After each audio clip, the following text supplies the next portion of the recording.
Before becoming a primary caregiver for my mom who had non-Hodgkin lymphoma, there were a lot of medical things that I just didn't think about. And nasogastric intubation, aka a feeding tube, was definitely one of them. However, after my mom's second emergency craniotomy, she really had no desire to eat. And you see that in the moments I included for August 16th and 17th in my book, Losing Linda May, A Cancer Caregiving Memoir. While there was no official word from her medical team as to why she didn't have an appetite, I think there were a few contributing factors. One was that she was in a pretty depressive state following this latest setback, which is totally understandable. She thought that she was just about to get out of the hospital, and then she had to have an emergency craniotomy a few days after the other one that she had, which was deemed successful. Of course, she's going to be feeling like shit mentally after that. And then there's the physical toll that was taken on her body. I think she was so tired and fatigued and didn't want to even do anything because all of her internal resources were just focused on repair and recovery. And then finally, there's the medication piece. She had to have been on some painkillers, which can sometimes have an impact on your appetite. Whatever the combination was, she just really had no desire to consume anything. And that's what brought the nasogastric intubation into the picture for us. Prior to this situation, the only times when I really heard about someone getting a feeding tube was in the case of life support. So like someone being in a coma, like Terry Schiavo, where they needed to be getting nutrients and other things to keep them alive for long enough in hopes that eventually their mental activity would resume and then they would come back to life and be able to operate normally again.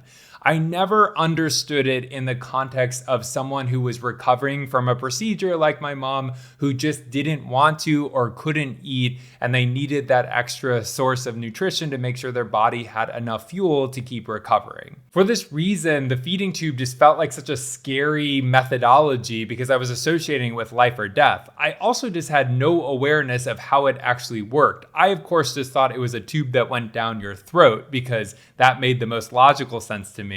But then I found out that it was a nasogastric intubation, so it actually went through your nasal passage, which made much more sense because it would bypass the gag reflex. My mom never really had a strong reaction to the fact that she might need one, and I don't know if it was just because she was pretty resigned in this moment. That very well could have been the case.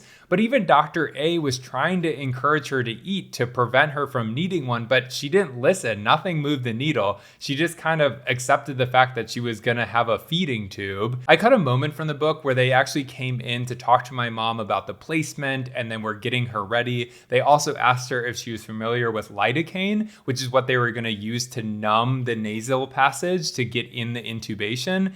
And that is exactly what my dad used at the family dental practice, so she was very familiar with lidocaine. They also wouldn't allow me to stay in the room while the procedure was happening. My mom was going to be awake throughout the entire thing, and I think they maybe were just worried that I would have a really strong reaction to witnessing it unfold, and they didn't want to spook my mom in any way. So I left the room. I did not see anything happen, and when I came back in, my mom was totally fine. She didn't say it hurt at all when it was getting placed, other than the lidocaine feeling a little weird. She didn't feel the tube in any way after it was placed, other than it just being attached to the side of her nose and then through the side of her face. But that was kind of it. I cut another moment from the book where an individual came in to make sure that the end of the tube where it was landing in my mom's stomach was in appropriate position, because otherwise, if it started tickling the stomach lining, it could actually cause her to vomit, which would defeat the entire purpose of having a nasogastric intubation. I'm going to be posting a video of that process unfolding with the ultrasound machine and the weird warbly noises that my mom's stomach was making throughout that process on Instagram. So go follow at Just Some Hindsight for that, along with other pictures from this day and the other days in the book. Another misconception that I had about feeding tubes was that it was an all or nothing situation. I think that's, of course, based on the fact that I thought it was a life support situation and that I thought it went down the throat, because if you had it down the throat, it would be this weird obstruction when you try to eat something.